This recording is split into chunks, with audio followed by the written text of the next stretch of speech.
Thank you, Madam Chair, and welcome, Mr. Cabinet Secretary. Good to see you again. I have a couple quick questions, obviously. First, I'd like to comment on Taxiway A relocation project at West Virginia International Yeager Airport, which is my airport where I fly in and out of.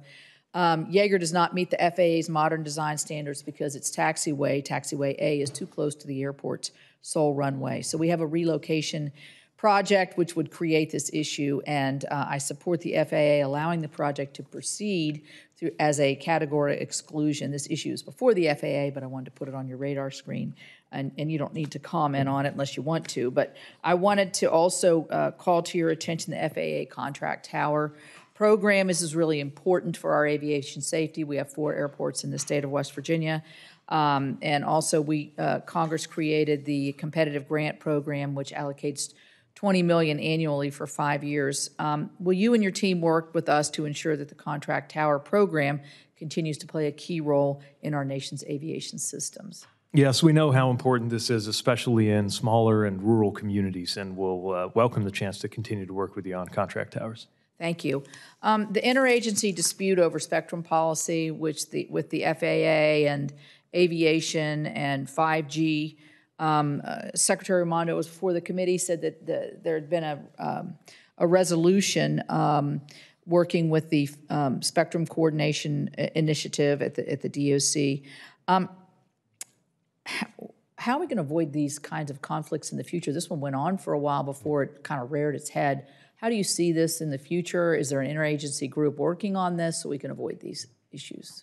Yes, there have been a lot of discussions in the interagency about how to get ahead of this because we know there will be more spectrum overlap and conflict issues, and it's important for them to be addressed before any kind of deployment is looming. And as you know, the issue with aviation that happened early this year and that we're still working through was partly the consequence of regulators not all being on the same page before something went forward, and so regulator being the FCC and the FAA. Yeah, and you could view Commerce and the NTIA as having been part of that churn as well. So I know that the new leader of NTIA and Secretary of Commerce are committed to working with that. I've had dialogue with them.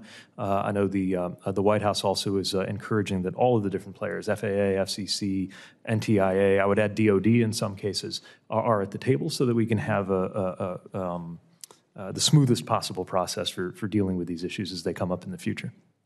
Right. I mean, we don't want to lose our expansion of 5G. We already know we're sort of a little behind on some of that. So resolutions of those kinds of conflicts on the front end are certainly going to save time and money and move us along. Let me ask you about the workforce issues.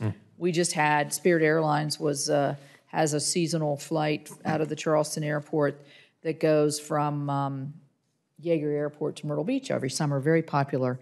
They canceled that flight for the summer, stating that they didn't have the workforce, and I'm assuming it's the pilots, but I don't know that that's the only part of the workforce that's having the great challenge. What are we going to do about this? I mean, this is system-wide. SkyWest, I know Senator Fisher mentioned that, is another one that impacts our Clarksburg Airport. How are you working at the department to meet this challenge? Yes, thank you. This is a national issue. It's affecting the whole domestic aviation industry, but disproportionately affecting smaller regional carriers. And what we're seeing is that even major carriers have cut schedules on regional routes, largely because the larger carriers tend to offer the better salaries and can attract these pilots. Safety, of course, is such an important part of aviation. It leads to the necessity of very rigorous standards and requirements. But that doesn't mean we can't act to boost pilot recruitment and retention. I want to recognize that a lot of aviation industry players have been at the forefront of this, taking steps to expand the training and the recruitment of pilots.